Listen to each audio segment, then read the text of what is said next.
ভক্তি যে কি, সেটা কেমন সুস্বাদু, তার স্বাদ কেমন, সেই রসটি কেমন, সেটা যদি আমাদের জানতে হয়, আমরা ভগবানকে দিনে 5 বার ভোগ দিয়ে মনে মনে ভাবি আমি ভক্ত, আমি ভালোবাসি।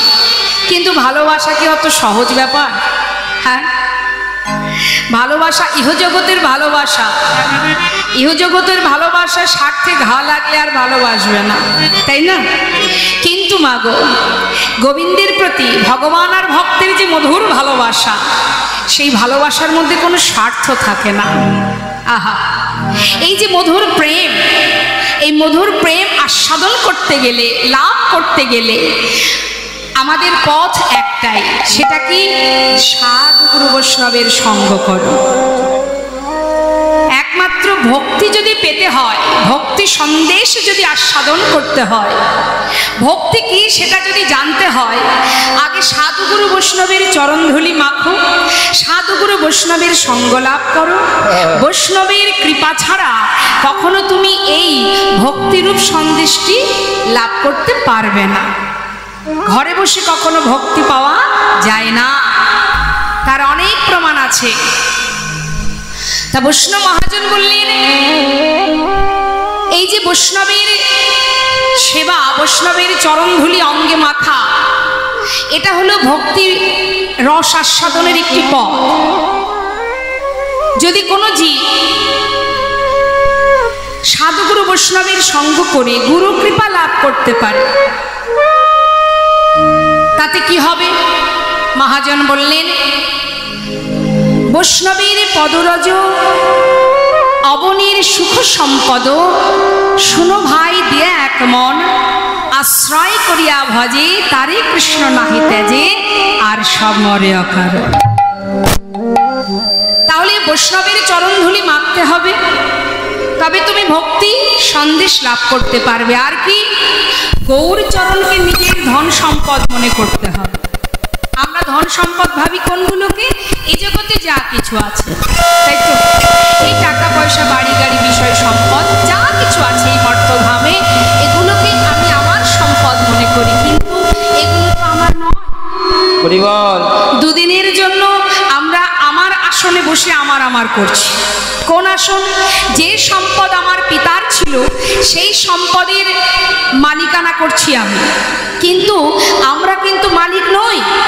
আমরা ভাবি এই ধন ঐশ্বর্যের মালিক আমি, কিন্তু না, আমরা শুধু দেখভাল করার ম্যানেজারই করছি। আমাদেরকে রেখেছে দায়িত্ব দিয়ে ম্যানেজার করে দিয়েছে, যে এখন তুমি আছো, প্রয়োজন হলে আমি ম্যানেজারকে আবার বদলি করে দিয়ে অন্য ম্যানেজার এসে বসবে। কে?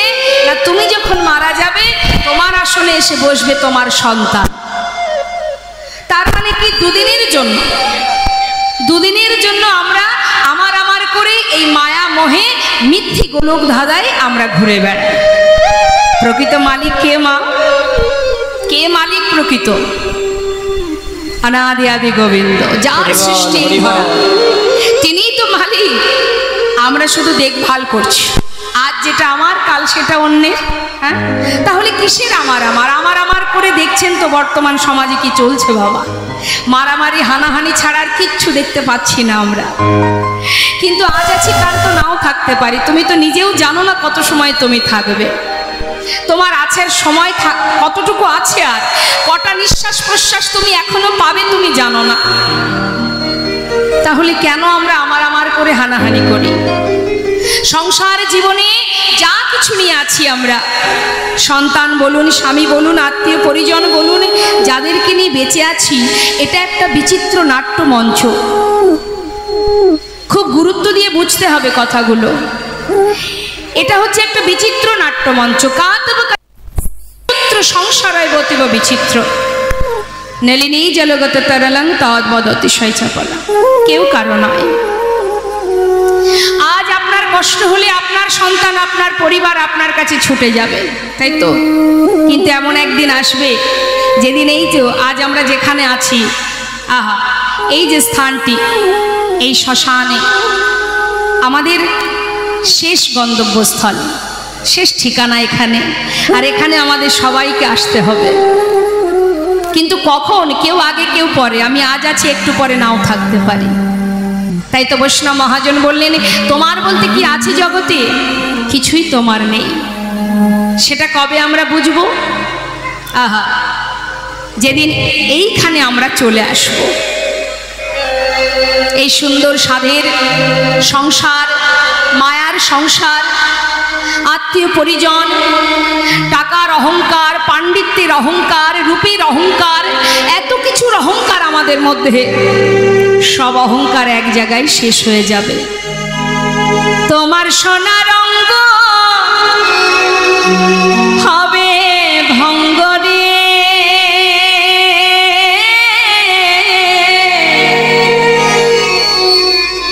যেদিন পুড়ে হবে ছাই, নীল আকাশে কি থাকবে? কিছু থাকবে মা? নীল আকাশে যাবে মিশে কয়লারি ধোঁয়া। তোমার সোনার হবে ভঙ্গ রে,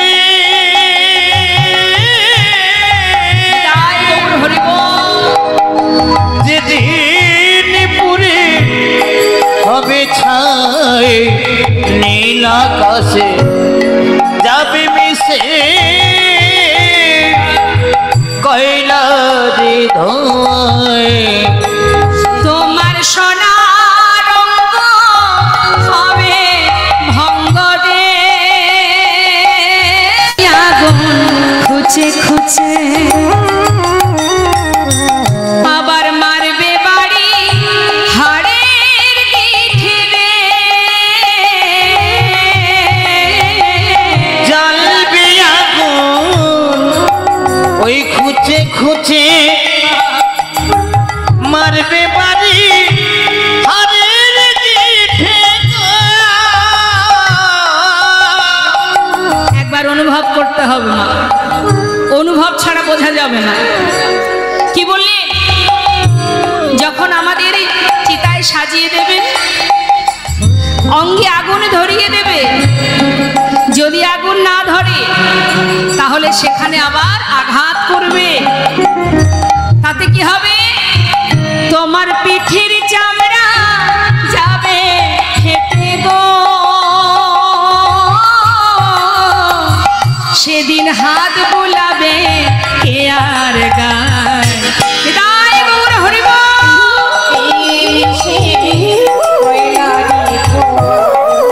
সেদিন নীল আকাশে যাবে মিশে কয়লার ধোঁয়ায়। স্ত্রী পুত্র পুকুর ঘাটে বল হরি স্নান করিয়া ফিরবে ঘরে গো, তোমার শ্রী পুত্র ওই পুকুর ঘাটে তারা স্নান করিয়া ফিরবে ঘরে গো। বলুন দেখি, ঘরে সবই আছে, সোনার সংসার, সঙ্গের সাথে কে হবে বাবা? একমাত্র হরিনাম, আর তো কেউ যাবে না, সবই রইবে পড়ে। তোমার যে স্ত্রীর জন্য সারা জীবন, যে সন্তানের জন্য সারা জীবন দিনরাত ত্যাগ করেছো, কৃষ্ণ নাম করবার সময় তোমার হয়ে ওঠেনি, শেষের দিন যখন হবে সেই দিন মোহ মায়া আর তোমার কাছে থাকবে না। আহা, স্ত্রী পুত্র তারা পুকুর ঘাটে স্নান করিয়া ফিরবে ঘরে গো, তারা দুদিন পরে ভুলে যাবে গো,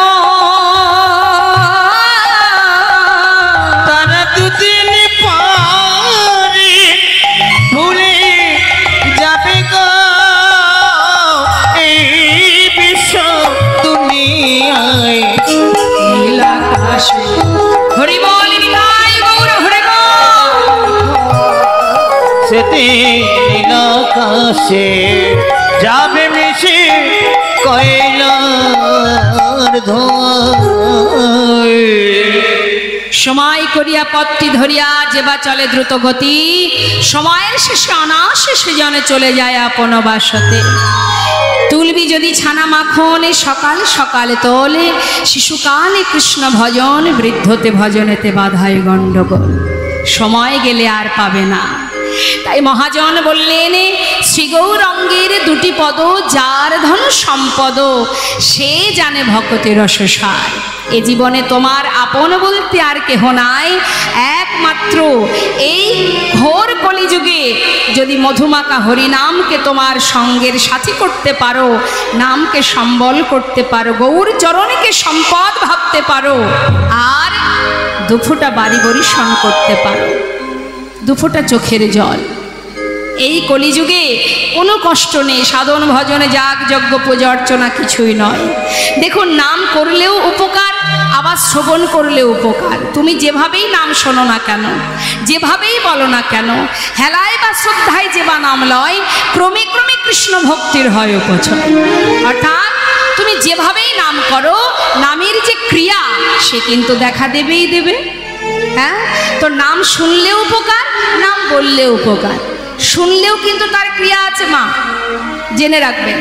যদি কিছু শোনেন তাতেও একটা উপকার, অর্থাৎ একটা ক্রিয়া কাজ করে। যেমন যারা টক খেতে ভালোবাসে, মনে করুন আমি যদি আপনার সামনে তেঁতুল কথাটা বারবার বলতে থাকি, একটা সময় কিন্তু বাবা ওই শোনা খাওয়া নয়, না সেবা করেও শুধুমাত্র শ্রবণ করা মাত্রই তার জিহ্বাতে জল চলে আসবে। আসবে তো মা? তাহলে শুনলেও তাতে মঙ্গল, শুনলেও তার ক্রিয়া আছে। তার নাম শুনলে কি উপকার, শুনুন কি বলছে শাস্ত্রে। মহাজন বললেন, যদি কেউ নাম শ্রবণ করে তার কি হবে? শ্রী গৌরাঙ্গের মধুর লীলা,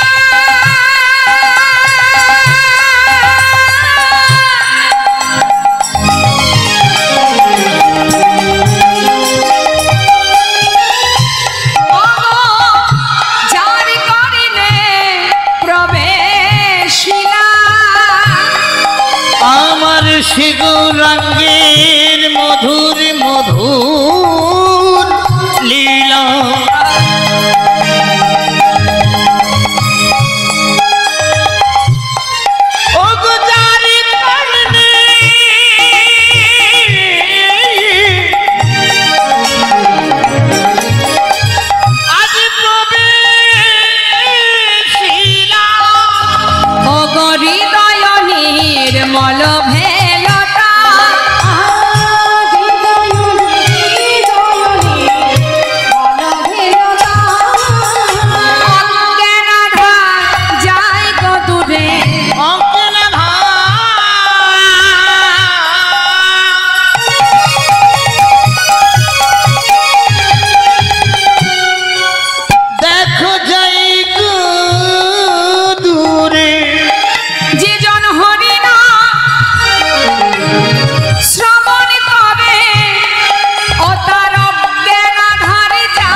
প্রত্যেকটি কাজের একটা গুণ আছে মা, কর্ম করলে তার ফল পাওয়া যায়।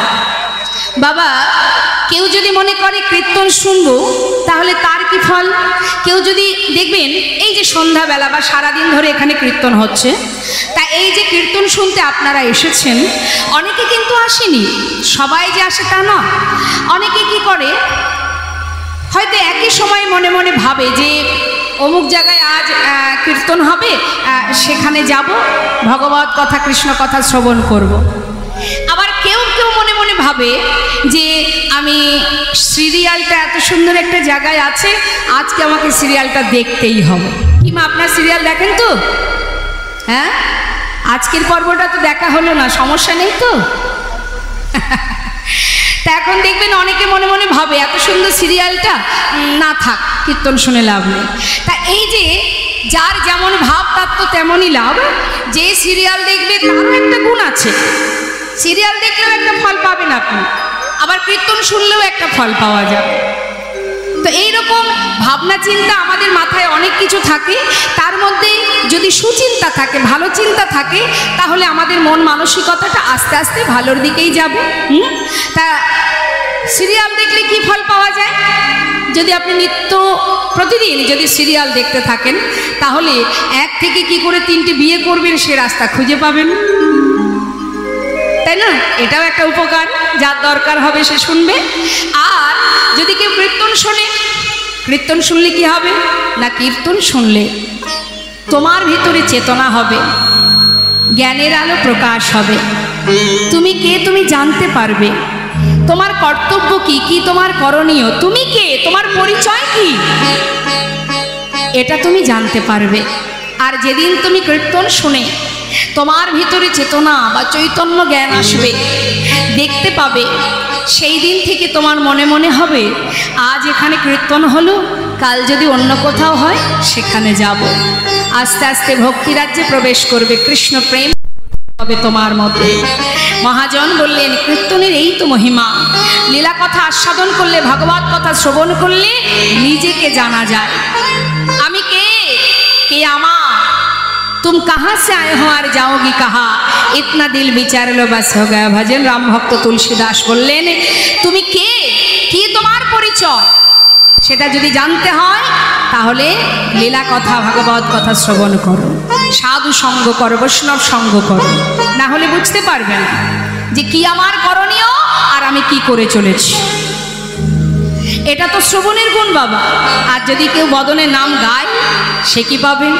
আমার মনে হয় আপনারা সবাই নাম গাইতে পারেন কি মা? মহামন্ত্র জপ করতে পারেন তো সবাই? হ্যাঁ, অনেক বাড়িতে আছে, এখনো অনেকে আছে 16 নাম 32 অক্ষর পর পর বলতে পারে না। তো যাই হোক, সাধু সঙ্গ করলে এটুকু যদি ভুল ভ্রান্তি থেকে থাকে সেটুকু আবার ঠিক হয়ে যাবে। তো আসুন, এত সুন্দর ভক্ত সঙ্গ আমরা করছি যখন, আমরা সবাই মিলে একবার 2 বাহু তুলে মহামন্ত্র জপ করব। 2 হাত তুলুন দেখি। নিতাই গৌর হরিবোল হরিবোল। সবাই মিলে হাত নামাবেন না, প্রাণ ভরে হাতে তালি দিয়ে স্বতঃস্ফূর্তভাবে উচ্চস্বরে মহামন্ত্র জপ করুন। হরে কৃষ্ণ হরে কৃষ্ণ কৃষ্ণ কৃষ্ণ হরে হরে, হরে রাম হরে রাম রাম রাম হরে হরে। বলুন হরে কৃষ্ণ।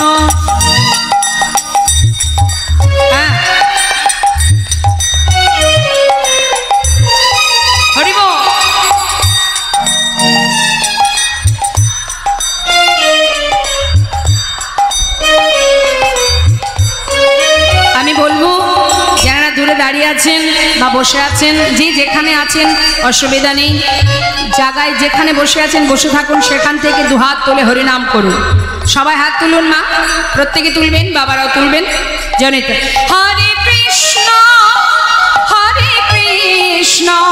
কৃষ্ণ কৃষ্ণ হরে হরে, হরে রাম রাম রাম হরে হরে, হরে কৃষ্ণ।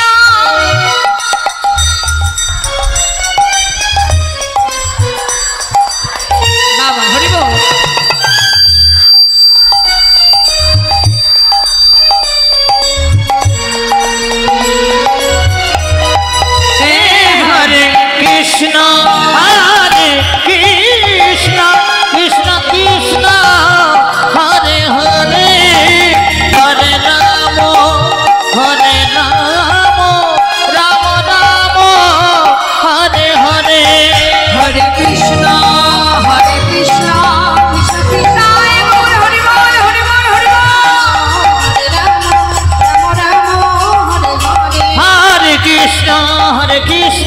কৃষ্ণ কৃষ্ণ হরে হরে হরে রাম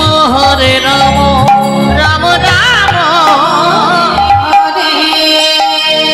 নাম ছাড়া কলিজীবের নাহি আর ধর্ম, সর্বধর্ম সার নামে শাস্ত্র মর্ম।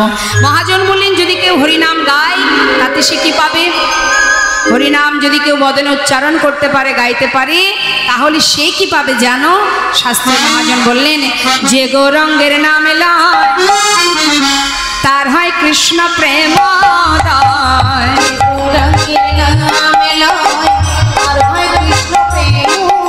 এই ঘর কলিকালে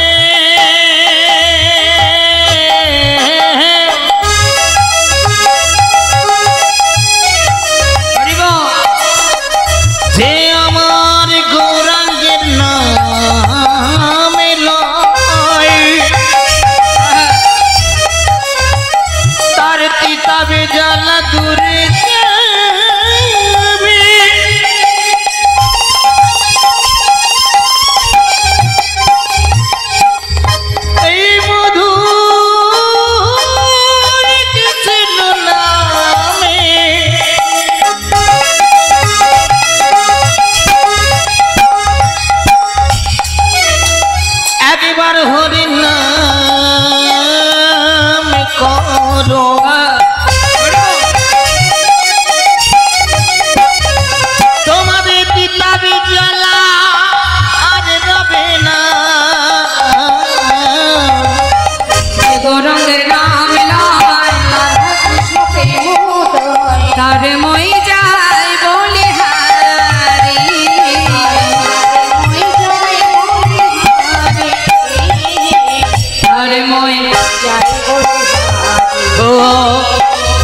তারে মই যাই বলে হরে। ভক্ত বলছেন কি, যে ভক্ত এই সুন্দর পদাবলীটা লিখেছেন তিনি বলছেন যে গৌর হরির নাম জপ করে আমি তার বলিহারি যাই, আমি তার চরণে প্রণাম জানাই। আসুন, যে ভক্ত এই সুন্দর পদাবলী লিখেছেন তার কথাটা একবার আমরা শুনবো, তার নামটা জানবো এবং তার চরণে প্রণাম জানাবো সবাই মিলে। কে সেই ভক্ত আসুন আমরা পদের মধ্যে দিয়ে শ্রবণ করে নিই। শ্রী গৌরাঙ্গের ভক্তগণে নিত্য সিদ্ধ করি মনে, সে যায় ব্রজেন্দ্র সুত পাশে রে, ওই না সে যায় ব্রজেন্দ্র সুত পাশে রে, সে যায় ব্রজেন্দ্র সুত পাশে রে, সে যায় ব্রজেন্দ্র সুত পা। গৌরমণ্ডল ভূমি যে বাজানে আমার গৌরমণ্ডল ভূমি যে বাজানে চিন্তাময়, তার হয় ব্রজধামে বাস রে, তার হয় ব্রজধামে বাসি রে, তার হয় ব্রজধামে বাসি রে, তার হয় ব্রজধামে। কি বললেন? আমরা সবাই মিলে সেই মহাজনের কথা শুনবো যে মহাজন এই সুন্দর পদাবলী লিখেছেন। গৃহেতে বনেতে থাকো হা গৌরঙ্গ বলে ডাকো, তোমরা গৃহেতে বনেতে থাকো হা গৌরাঙ্গ বলে ডাকো, নরতম মাগে তার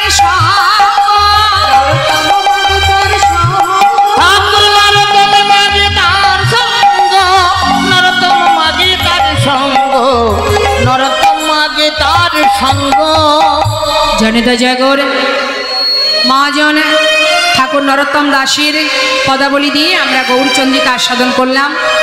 ছোট করে আমরা গৌর কথা শুনলাম, আর এত সময় আমরা গৌর কথা শুনলাম। চলুন যাই আমরা সবাই মিলে শ্রীধাম বৃন্দাবনে উলুধ্বনি হরিধ্বনি করে বৃন্দাবনে প্রবেশ করব। সবাই মিলে একবার দুটি বাহু তুলে জয় রাধে রাধে রাধে রাধে।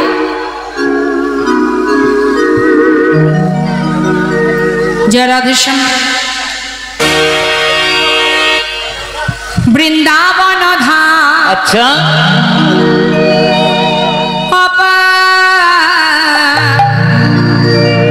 जपे जा राधे राधे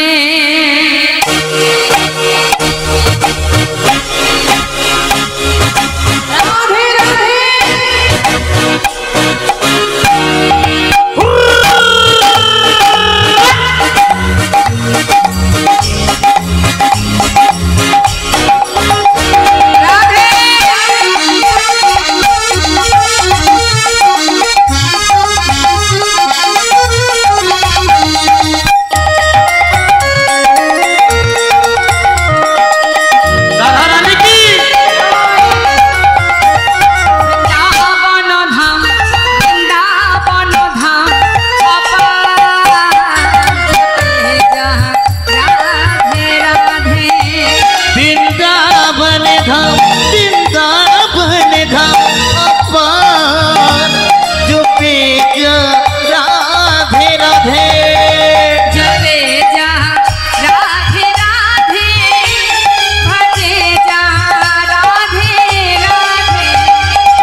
সবাই মিলে একবার দুবাহু তুলে নিতাই গৌর হরি বল হরি বল হরি বল।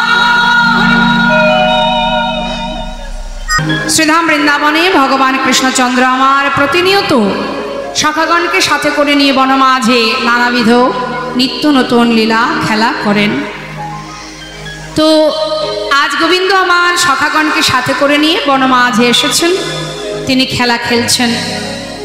তা তিনি যে খেলা করছেন ছোট্ট বালক রূপে ওই বনের মধ্যে সমবয়সী বন্ধুদের মানে সখাদের সাথে করে নিয়ে।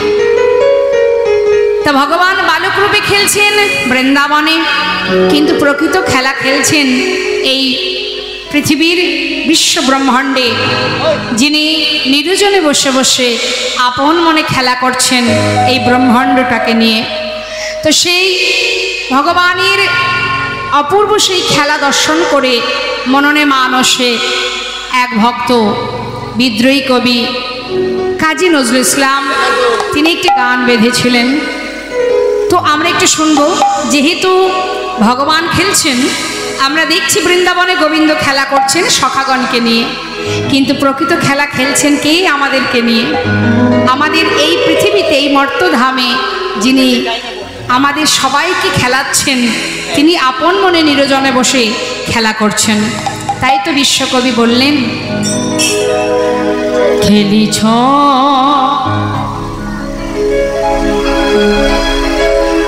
এ বিশ্বলয়ে বিরাট শিশু আনমনে খেলিছ এই বিশ্বলয়ে বিরাট শিশু আনমনে খেলিছ। প্রলয় সৃষ্টি তব পুতুল খেলা নিরজনে প্রভু নিরজনে খেলিছ এই বিশ্বলয়ে বিরাট শিশু আনমনে খেলিছ। ভগবান তিনি খেলা করছেন নিরজনে বসে। তা সেই জায়গাটি কোথায়? হরে কৃষ্ণ। দেখুন কোথায় বসে তিনি খেলছেন। শূন্যে মহা আকাশে তুমি মগ্ন লীলা বিলাসে।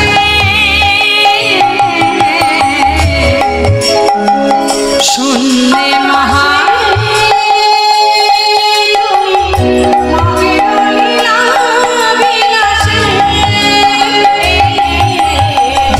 শূন্যে মহা আকাশে তুমি মগ্ন লীলা বিলাসে।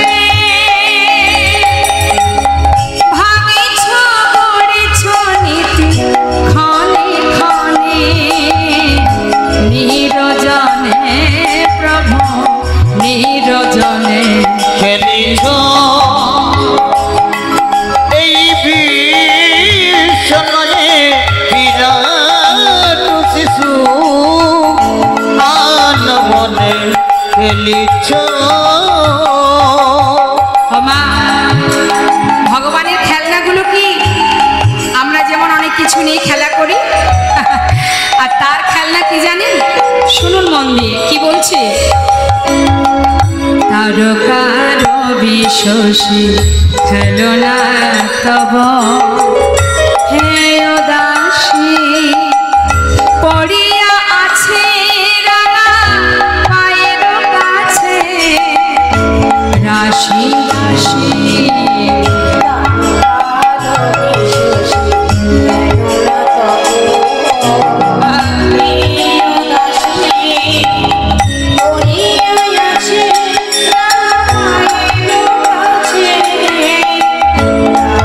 রাশি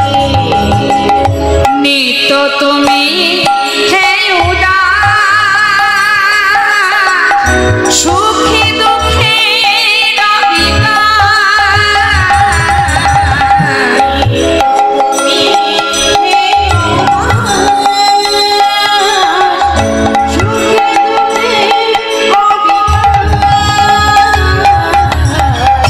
নিত্য তুমি হে উদার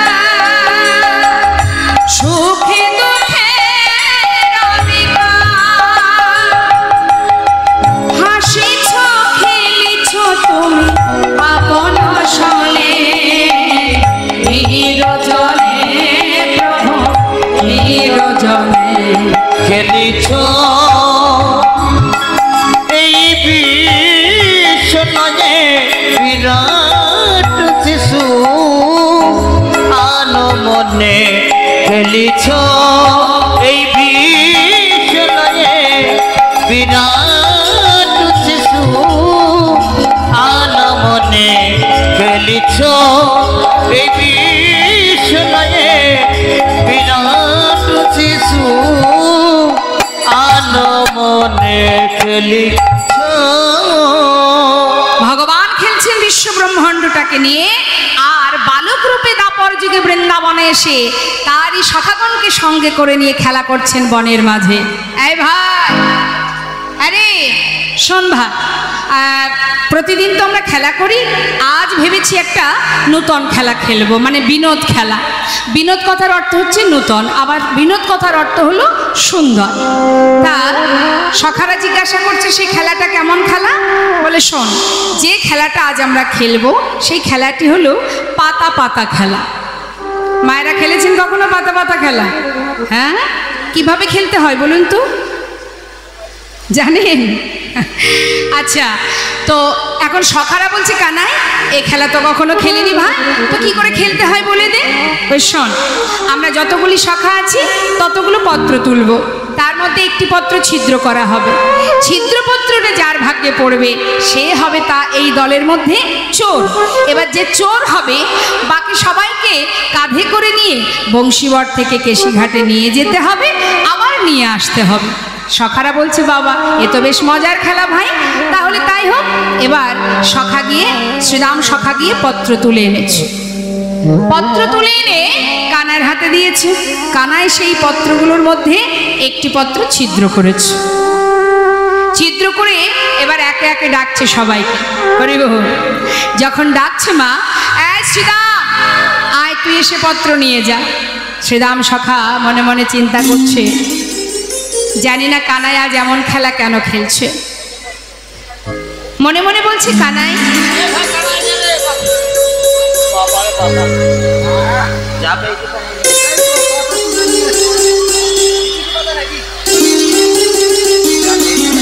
আচ্ছা বেশ, দেখতে পাচ্ছেন?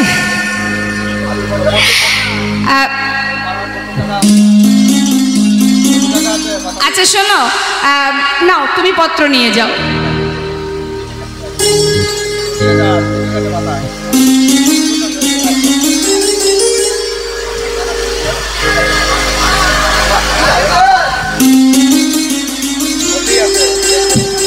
কই দেখি সবার পাতা দেখাও, যার ছিদ্র পড়বে সেই কিন্তু চোর হবে। তো দেখি তুলে হাত তুলো, পত্র দেখাও। এই দেখি পত্র দেখা। আরে আমারটা ভালো, এ ভাই কানাই আমার ভালো। আমারটাও ভালো। আচ্ছা সবারই যদি ভালো পাতা পড়বে তাহলে ছিদ্র পাতা কার ভাগ্যে পড়লো? তাই তো, তাই তো। এই ভালো করে দেখাই, তোরটা দেখা। এই যে ভালো ভালো, এই দেখি এই ভালো করে দেখা। আরে আমারটা ভালো রে। সবারই যদি ভালো পড়বে তাহলে ছিদ্রপত্র কার ভাগ্যে পড়বে? হ্যাঁ হ্যাঁ, আমারটা। হরি বল। ভগবান যে আজকে এই খেলাটা খেলছে মায়ের পিছনে কারণ আছে, আমি বলবো। তিনি যেটাই করেন তার পিছনে কারণ থাকে, কারণ ছাড়া তিনি কিছু করেন না। তা গোবিন্দ বলছে দেখ, এই দেখ আমার পাতা ভালো। এই আরে হাতে করে লুকিয়ে রাখলে হবে না, ভালো করে দেখা। ওই তো কানাইয়ের ছিদ্র পাতা পড়েছে আজকে খেলাতে। কানাই চোর, কানাই চোর, কানাই চোর। যেই না কানার হাতে পত্র ছিদ্র পেয়েছে বাবা, সখাগান বলে উঠলেন, ও কানা, কানা আজকের খেলায় তাহলে তুই চোর। আসলে কি জানিস তো, তুই বিনে চোর কে হবে ভাই, তুই বিনে চোর কে হবে ভাই, এই বৃন্দাবনের ননি চোরা, তুই বিনে চোর কে হবে ভাই। এই চোর বললি কেন? আমি চোর? তুই চোর, তুই চোর। আচ্ছা বলুন দেখি মা, এই যে সবার ঘরে ঘরে ননি চুরি করে আমি আনি, কাদের জন্য? এদের জন্য তো, হ্যাঁ? তা যাদের জন্য চুরি করি তারাই বলে চোর। কিন্তু চুরি তুই করিস, তাই আমরা খাই। কাঁধে উঠবি, কাঁধে উঠ, তাতে আবার চোর বলার কি আছে? চোরকে চোর বলবো না, তুই চোর।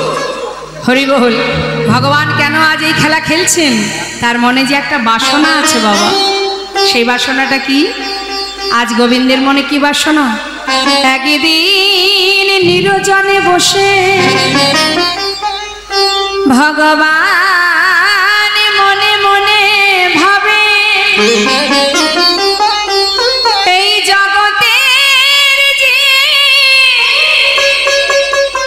যারা আমার চরণে পাবার লাগি, হা কৃষ্ণ কৃষ্ণ বলে কাঁদে, যারা আমার চরণে পাবার লাগে, ঘরে ছেড়ে পথের পাগল হয়, পাগল হয়ে কৃষ্ণ বলে কাঁদে। কেন আমায় ভালোবাসেরা? কেন এমন করে কাঁদে? ফুল তুলসী চরণে দিয়ে একবার কৃপা করো বলে কাঁদে। এরা আমাকে ভালোবেসে কি সুখ পায়? আমি তো ভগবান, তাই আমি জানতে পারলাম না। আজ আমি জানতে চাই যে ভক্তরা যে আমায় ভালোবাসে, এই ভালোবাসা কতটা আসল। আহা, এই ভালোবাসাটা কেমন, কেমন স্বাদ আছে এই ভালোবাসাতে? কেন আমার জন্য এরা কাঁদে? কি সুখ পায় এরা আমার জন্য কেঁদে? মহাজন লীলার পাশে দাঁড়িয়ে বললেন, হে গোবিন্দ, তুমি কি করে জানবে বলো? যারা তোমাকে ভালোবাসে তারাই জানে তোমাকে ভালোবাসায় কি সুখ। তুমি কি করে বুঝবে? তুমি তো স্বয়ং, তুমি তো পূর্ণ ব্রহ্ম, তুমি তো বুঝবে না। যারা তোমাকে ভালোবাসে, ভক্ত যারা, তারাই জানে তোমাকে ভালোবাসলে কি আনন্দ। যেমন বাবা, একটি মিষ্টির দোকানের যিনি মালিক হন, তিনি কিন্তু ওই মালিকের আসনে বসে ছানা চিনি কারিগরের হাতে দিয়ে বলে, কারিগর, এই ছানা চিনি দিয়ে তুমি সন্দেশ রসগোল্লা তৈরি করো। কিন্তু মাগো, যে কারিগর যিনি রসগোল্লা তৈরি করে তিনি কিন্তু জানেন যে কিভাবে ছানা চিনিকে মিশিয়ে সন্দেশ রসগোল্লা তৈরি করতে হয়, তাই না? যিনি তৈরি করেন তিনি জানেন, কিন্তু যিনি মালিকের আসনে বসে আছেন তিনি কি জানেন? জানেন না। এখন যদি মালিক মনে মনে ভাবে যে সন্দেশ কিভাবে তৈরি হয়, রসগোল্লা কিভাবে তৈরি হয় আমি জানতে চাই, তাহলে তাকে কি মালিক হয়ে বসে থাকলে জানতে পারবে? তাকে কারিগরের আসন গ্রহণ করতে হবে। কারিগরের আসন গ্রহণ যদি করতে পারে তবেই সে বুঝবে কিভাবে ছানা চিনি মিশিয়ে রসগোল্লা তৈরি হয়। মহাজন লীলার পাশে দাঁড়িয়ে বললেন, হে গোবিন্দ, তুমি স্বয়ং পূর্ণ ব্রহ্ম, তুমি স্বয়ং ভগবান, তুমি অনাদির আদি, তাই তুমি বুঝবে না ভক্ত তোমাকে ভালোবেসে কি সুখ পায়। যদি তুমি সেই সুখ ভোগ করতে চাও, তুমি যদি সেই সুখ পেতে চাও, তাহলে ভগবান হয়ে থাকলে হবে না। তুমি যদি ভক্ত হয়ে ভক্ত চরণ সেবা করতে পারো তবেই বুঝবে চরণ সেবায় কি আনন্দ। নিতাই গৌর হরি বল। তাই আজ আমার গোবিন্দ স্থির করলেন যে আমি ভক্ত চরণ সেবা করে দেখব চরণ সেবায় কি আনন্দ। তাই আজ কি করছেন তিনি? সুদামাকে বলছি, বন্ধু আয়, তুই এসে আগে আমার কাঁধে ওঠ। দেরি না করে সুদামা কৃষ্ণের কাঁধে উঠে বসেছে। কিন্তু কিভাবে বসেছে বাবা? এক কাঁধে, সামনে একটা চরণ, পিছনে একটা চরণ। এখন গোবিন্দের মনে বাসনা কি? তার যুগল চরণ সেবা করবে, সেবা করে দেখবে সেবায় কত আনন্দ, এটা তার মনের বাসনা। কিন্তু একটা চরণ পিছনে, তাই মনে মনে ভাবছে ওই চরণটা পিছন থেকে সামনে কি করে আনবো। কাঁধে করে নিয়ে যখন ছুটছে, এমন সময় সুদামা বলছে, হ্যাঁ রে কানা, এই কানা, বলি এত জোরে জোরে দৌড়াচ্ছিস, আমি তো পড়ে যাব ভাই, একটু ধীরে ধীরে চল। যেই না বলেছে, সঙ্গে সঙ্গে গোবিন্দ সুযোগ পেয়ে বলছে, এক কাজ কর সুদামা, তোর পিছনের চরণটা আমার সামনে দে, তোর দুটো চরণ আমি বুকে চেপে ধরে যদি দৌড়াই আর তুই পড়বি না। সুদামা মনে মনে ভাবলেন, বেশ তো, ঠিকই বলেছে কানাই, সখাসক্ষ প্রেম তো বাবা। তাড়াতাড়ি করে পিছনের চরণটা সামনে দিয়েছে, ভগবানের বক্ষের উপর যুগল চরণ দুলছে। মহাজন বললেন, দেখো সুদামারে লইয়া কৃষ্ণ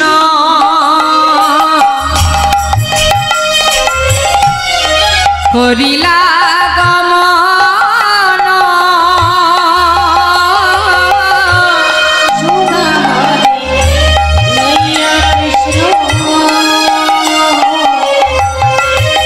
দেখো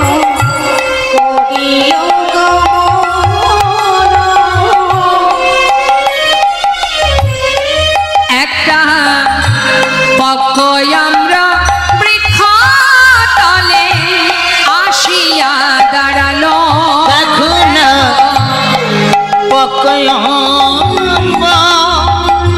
বৃক্ষ তলে আসিয়া দাঁড়ালো, একটা পক্ষ আমরা বৃক্ষ তলে আসিয়া দাঁড়ালো,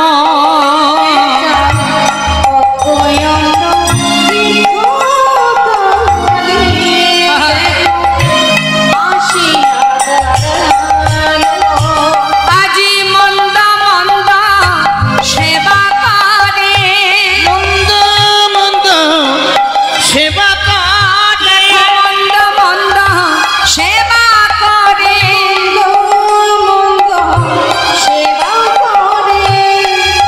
ভক্তে যুগল চরণ হৃদয় ধরে মন্দ মন্দ সেবা করে,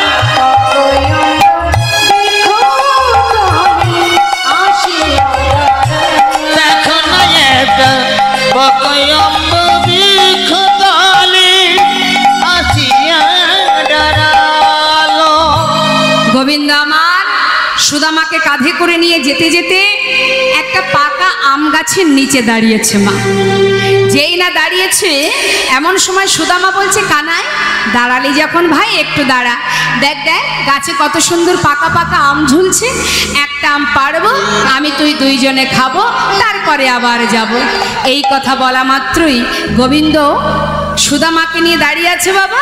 হঠাৎ গাছ থেকে যেই না একটা আম পেড়েছে, আম পাড়া মাত্রই তার চরণে, সুদামার চরণে জলের ফোঁটা পড়ছে। কোথা থেকে এলো? গোবিন্দ আমার, তিনি তো কাঁদছেন, চরণ ধৌত করছেন, আর চরণে যেই না জল পড়েছে, সুদামা ভাবছে কি ব্যাপার, আকাশে তো মেঘ করেনি, আমার পায়ে জল এলো কোথা থেকে? হ্যাঁ, তবে কি ভাই কানার কষ্ট হচ্ছে?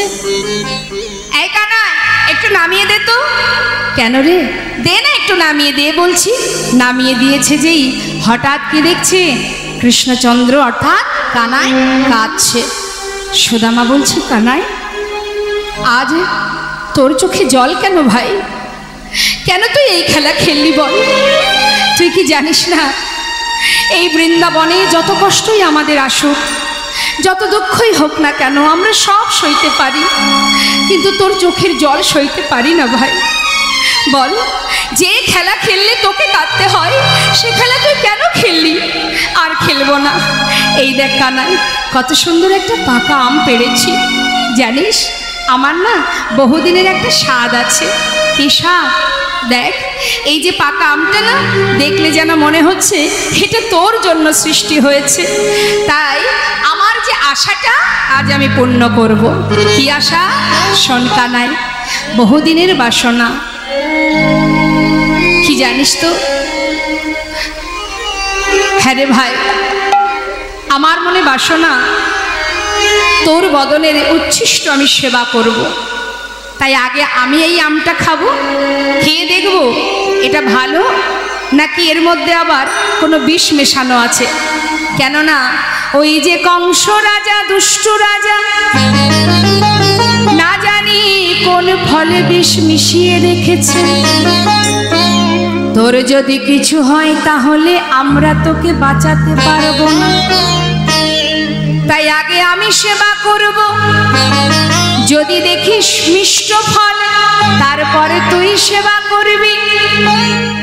তারপরে হ্যাঁ রে ভাই, তুই কিন্তু পুরোটা খাবি না, তুই সেবা করার পর শেষে একটুখানি রেখে দিবি। কেন জানিস? তোর ওই উচ্ছিষ্ট আমি সেবা করব। কেন কেন? কানাই বলছে, কেন আমার উচ্ছিষ্ট তুই সেবা করবি? কানাই, তোরে বড় মিঠো লাগে